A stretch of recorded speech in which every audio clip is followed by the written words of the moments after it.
les cultures, c'est pas bon, c'est pas ma tasse de thé vraiment. Hein. Je suis plus nature que culture. Et pourtant, elle est culture. Françoise Hardy, férue de culture du 19e siècle, de la littérature d'Henry James au piano de Rachmaninoff, en passant par Victor Hugo, son dernier album, L'amour fou, nostalgique, mélancolique, est imprégné de la dimension romanesque du 19e. Il y a l'album et le roman également au même nom, L'amour fou, confession sur un divan avec Françoise Hardy. Je me suis dit, mais on peut appeler ce livre, si on le publie, on peut l'appeler également L'amour fou. Au départ, ça s'appelait Emprise.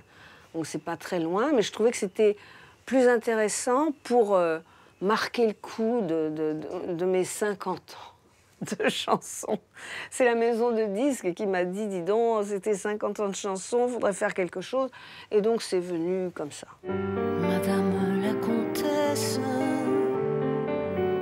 venez vite, le temps presse, il vous attend. Cette passion pour le 19e, pour le piano, pour les cordes, pour les comtesses, il y a même un poème de Victor Hugo dans l'album, Si vous n'avez rien à me dire, qui lui sied parfaitement, elle aurait pu l'écrire.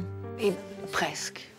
Je suis même étonnée que personne n'ait évoqué cette situation tellement banale, où en effet, bon, si vous n'avez rien à me dire, pourquoi venir auprès de moi? C'est d'une simplicité extraordinaire, et moi c'est ce que j'ai toujours aimé dans les textes de chansons, la simplicité. Si vous n'avez rien à me dire, pourquoi venir auprès de moi? Pardon Victor Hugo, hein, parce qu'il espérait que jamais on ne mettrait ses poèmes en musique. Si vous n'avez rien à m'offrir. L'album, mais également le livre, un récit synthétique de ses relations sentimentales dans lequel l'objet de l'amour est désigné par X et dans lequel la narratrice souffre énormément. Évidemment, on ne peut s'empêcher d'y voir notamment Jacques Dutronc. Est-ce qu'elle en a marre qu'on lui pose cette question? En fait, à chaque fois qu'on me le dit, je corrige le tir. C'est lui et c'est pas lui du tout. Ok, mais au moins a-t-il lu le livre? Ah non, mais Jacques Dutronc, il ne lit pas les livres, très rarement. Donc quand il lit quelque chose, c'est vraiment de très très haut niveau. L'autobiographie que j'ai publiée, il ne l'a jamais lue. Toujours modeste, Françoise Hardy, avec une pudeur presque excessive. Alors au final, faut-il toujours souffrir en amour? J'ai toujours une conscience aiguë de la fin des choses.